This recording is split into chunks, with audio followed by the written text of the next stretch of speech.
What's up, people? I'm Shaggy, the Opinionated Hippie, and I'm going to start what might become like a new every Thursday type thing, I'm hoping, is Friday here in the world that we live in, planet Earth, is when all new albums are released. That's when they get dropped.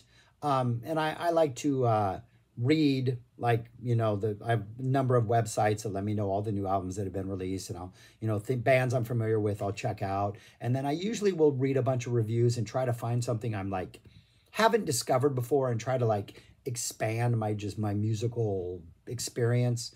And so what I'm going to try to do is every Thursday is, and then usually what happens over the week is like Friday and Saturday are devoted to like new music. Drive to work Friday, drive home Friday, Saturday, whatever we're doing around the house, or if we go on a road trip or whatever we're doing, I'm trying to listen to new music. And usually by Sunday or Monday, there's one, maybe two, sometimes more, but usually one or two albums that kind of stay with me that I know are going to become part of the regular rotation. And so on Thursday, I'm going to try to present those albums and share my experience with those albums and hopefully turn people on to something new along with me and just, spread the love of music. So for this first one, I got two albums that I've listened to a number of times this past week. And both of them are kind of doing the same thing, but in different genres, kind of on opposite ends of the spectrum. So that's why I thought I would include both of them. And the first one is pretty much completely different than anything else by far that I featured on this channel at all. But it's an album by an artist named Elles Bailey. There it is. It's called Beneath the Neon Glow. I think this is her fourth album. She is a singer-songwriter, slightly country artist out of Great Britain. And this is like country. Country is sort of, seems to be the core, but there's like some Americana, there's some blues, there's some soul, there's a little bit of R&B, there's a little bit like folkiness to it, a little bit just like pop rock stuff. Kind of we get like a Bonnie Raitt type, early Bonnie Raitt, some Lucinda Williams. When She Rocks Out, what is it? I think there's a song, If This Is Love, is that it? Or Truth Ain't Gonna Save Us. One of the songs in the middle, she's kind of rocking a little more, has a little Miranda Lambert type feel.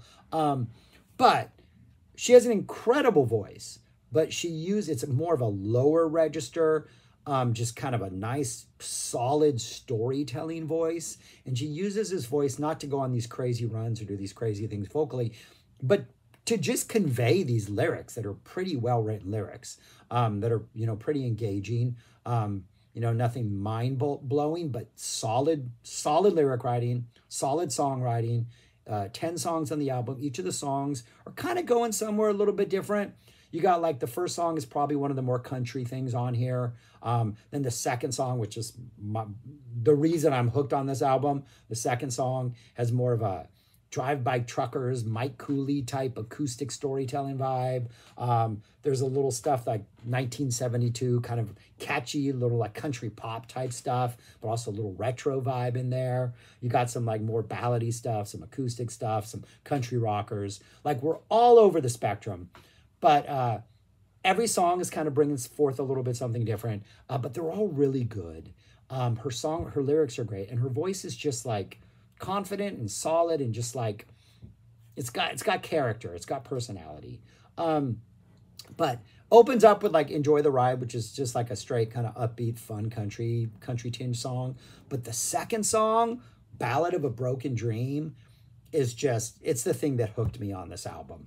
It kind of reminds me of like a Mike Cooley, Drive-By Truckers sort of storytelling song. Not like your most aggressive rocker, but there's energy, there's momentum, like a English Oceans type thing. English Oceans, that's the song? Or like something off like Brighter Than Creation's Dark, just that kind of forward storytelling momentum. It's also kind of reminds me of their Drive-By Truckers, the opening act. It's about a performer who's trying to like travel the circuit and like perform, and like he's in the back singing his song and nobody knows his name, and it's the Ballad of a Broken Dream. It's like a heartbreaking song, but it's a really good song. And then the other song, I think it's the lead single, and I think there's a video for it, 1972.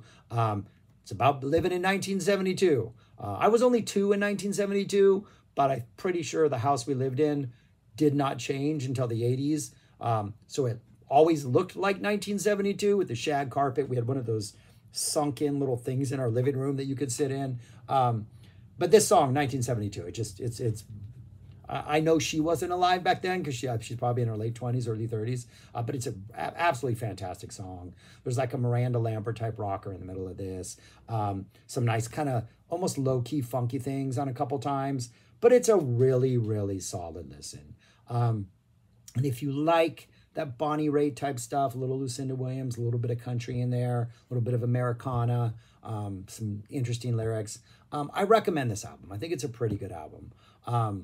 Doubt it's going to make like an end of the year top 10 list, but it's going to stay in the rotation. I really, really enjoyed it. So that's the first album.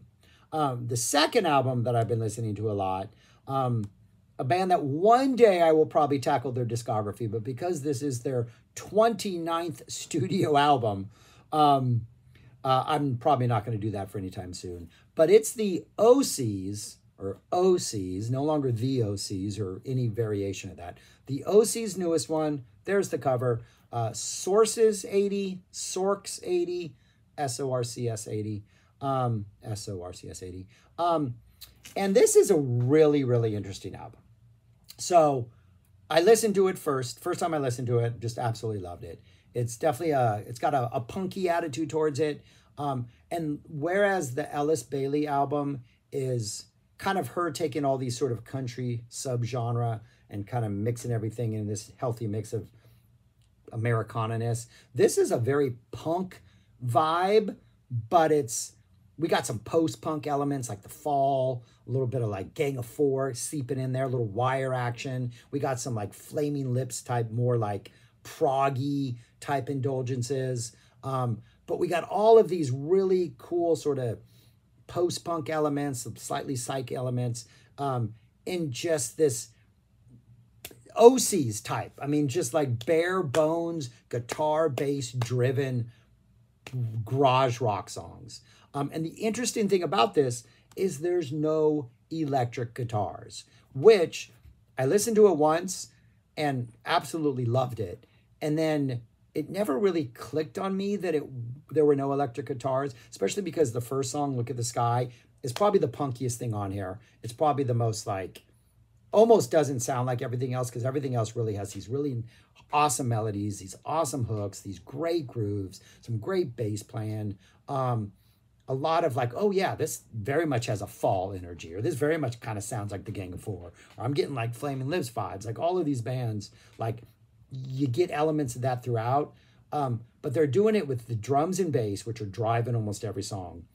And there's a lot of, I guess, sampling, and apparently they had, I looked up this album and read something about it. So apparently they put a bunch of samples in and they were hitting them with drumsticks and using like drum pads to trigger these samples and all that stuff. And even though it's driven by this sort of experimental, let's let the drums and the bass be the core and then sample other stuff, it doesn't come across as anything but like really punky, slightly electronic garage rock. And it's an exhilarating listen. It's as soon as I'm done, I want to go back and listen to it again because there's so many short little songs in there that just immediately like, oh my gosh, this groove is ridiculous. I think the longest song is like just over 4 minutes. Most of the songs are somewhere in the 2-minute territory. So they come, they deliver their hooks, they get out of their way, and they make room for the next song. There's a couple saxophonists on here, and the saxophone energy is just like, it's not as crazy of like a Captain Beefheart thing, but it's just like, it's frantic, screaming, wailing, punk, garage rock, sax energy that is just exhilaratingly fantastic. And if you're not familiar with the Osees, like they kind of, John Dyer, who is like the main guitar player, Dwyer, D-W-Y-E-R, Dwyer, who's kind of the heart and soul of this band, every couple albums, he's going off in a new direction. He's like relentlessly experimental. And this very much fits in with that sort of garage rock aesthetic, but he's just doing different things, but kind of accomplishing the same results. It's still just this awesome, exhilarating, high energy, punky garage rock, psychedelic attack. Like right now in 2024, to me, the two capitals of the psych music world are Australia, King Gizzard, that other band with a really long name, Tame Impala's coming out of there, Unknown Mortal Orchestra, a lot of other bands around 2010, 2011 that came out of Australia. And then you got the West Coast scene with Ty Segall, with the Osees, with bands coming out of the West Coast. But the Osees, man, this band is just absolutely fantastic. And this album, Sources 80, yeah, this is going to stay in the rotation. And this is an absolutely another just absolutely ultimate, really successful, slightly experimental effort by this band that I highly recommend. But yeah, those are the albums I'm recommending for this week. Elles Bailey's Beneath the Neon Glow, and then Osees, Sources 80. A really good Americana country rock soul album. And a really good, there's a couple songs on that Elles Bailey, or one song where it almost has like an Adele type vibe, you know, where it's just a lot more simpler instrumentation and she's just like singing. I think that there's one song on there, so that variety's in there if you're attracted to that kind of stuff. But yeah. And I do want to say one of the best concerts I've ever seen in my life. There was this awesome music festival here in Austin called the Fun Fest. Unfortunately, is no longer. But they would have, like, they had their festival grounds, and then that would end at 10, and then they would do a bunch of shows that went to like 2 in the morning, till as late as clubs in Austin would stay open. And we went to see the Osees play, this band, when they were the Osees. And we were watching the band before them, and I'm standing maybe, I don't know, 7 or 8 people back from the stage, and somebody comes behind me and they're like, hey, excuse me, can you move? And I turn around, and the drummer from the Osees is putting his, setting his drum kit up right in the middle of the floor, a la Lightning Bolt. If you know Lightning Bolt, oh my goodness. And they proceeded to set up their equipment in the middle of the floor while the other band was playing. And so after that band, I literally just turned around, and the hi-hat, not the hi-hat, the high cymbal was, one of the cymbals was like right here on my chest as I'm watching this band play. It's absolutely fantastic show. But yeah. Anyways, that's it. I'm rambling. I recommend these 2 albums. They're good. If you check them out, if you have checked them out, let me know what you think of them in the comments below, just because I'm interested. But that's it. Thanks for watching. Subscribe, like, share, comment, and go check out these albums if you're interested in this type of music. Thanks for watching. Peace. Talk to you later.